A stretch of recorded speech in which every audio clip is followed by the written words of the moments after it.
Hello दोस्तों, ubiquitous study में आपका स्वागत है। आज की करंट न्यूज है। हाल ही में चर्चा में रहा ऑपरेशन क्रिस्टल फोर्ट्रेस मुख्य रूप से किसके खिलाफ चलाया गया था? तो दोस्तों इसका सही उत्तर हो जाएगा अंतरराष्ट्रीय ड्रग सिंडिकेट और मेथाम्फेटामाइन तस्करी के खिलाफ चलाया गया था, यानी कि ऑप्शन बी इसका सही हो जाएगा। आइए इसको हम लोग डिटेल्स में देख लेते हैं।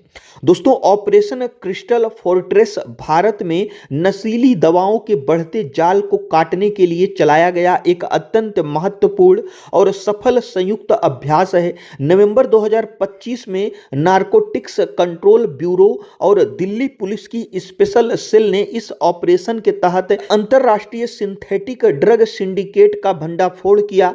दिल्ली के छतरपुर इलाके से करीब 328 किलो उच्च गुणवत्ता वाली मेथाम्फेटामाइन बरामद की गई, जिसकी अंतरराष्ट्रीय बाजार में कीमत लगभग 262 करोड़ रुपए थी। यह दिल्ली में सिंथेटिक ड्रग्स की अब तक की सबसे बड़ी जब्ती में से एक मानी जाती है। वहीं पे अगर हम सिंथेटिक ड्रग्स की बात करें, यह क्या है? तो दोस्तों वे नशीले पदार्थ हैं जो प्राकृतिक स्रोतों के बजाय रसायनों द्वारा प्रयोगशाला में निर्मित किए जाते हैं, जैसे मेथाम्फेटामाइन और एमडीएमए इसके उदाहरण हैं। यानी कि जो आप लोग देख रहे हैं मेथाम्फेटामाइन, यह भी एक प्रकार का सिंथेटिक ड्रग्स है। सिंथेटिक ड्रग्स क्या होता है कि यह दोस्तों प्राकृतिक रूप से नहीं पाया जाता है। जैसे अफीम हुआ, तो यह जो अफीम है यह प्राकृतिक रूप से पाया जाता है, लेकिन जो सिंथेटिक ड्रग्स होते हैं उनको प्रयोगशाला में रासायनिक तरीके से कृत्रिम रूप से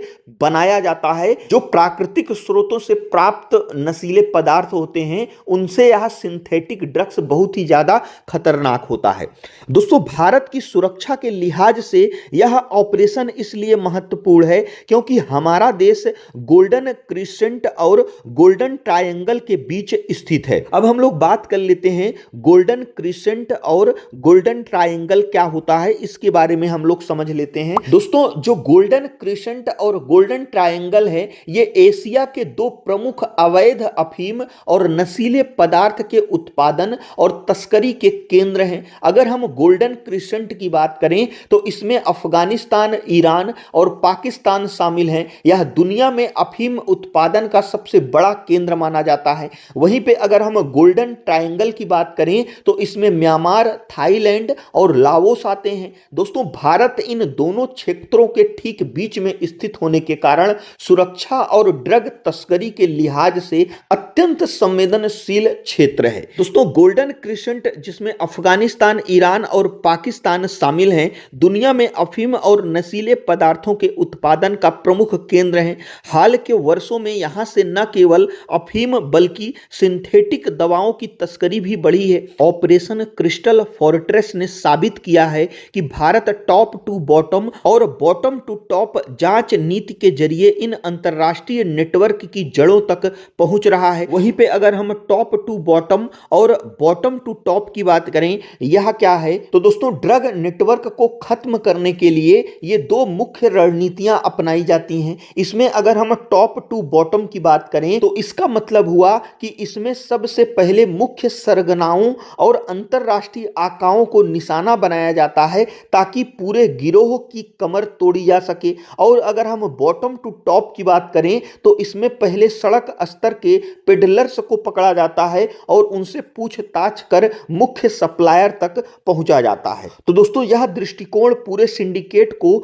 जड़ से मिटाने के लिए प्रभावी है। वहीं पे दोस्तों, नशीली दवाओं के इसी खतरे के प्रति वैश्विक जागरूकता फैलाने के लिए हर साल 26 जून को नशीली दवाओं के दुरुपयोग और अवैध तस्करी के खिलाफ अंतरराष्ट्रीय दिवस मनाया जाता है। यानी कि दोस्तों, प्रत्येक 26 जनवरी को नशीली दवाओं के दुरुपयोग और अवैध तस्करी के खिलाफ अंतरराष्ट्रीय दिवस मनाया जाता है। वर्ष 2026 के लिए इस दिवस का महत्व और भी बढ़ जाता है क्योंकि भारत अपने नशा मुक्त भारत के संकल्प को सिद्ध करने की दिशा में तेजी से बढ़ रहा है। यह ऑपरेशन न केवल कानून प्रवर्तन की जीत है बल्कि युवाओं को इस अंधेरे जाल से बचाने की एक बड़ी पहल भी है।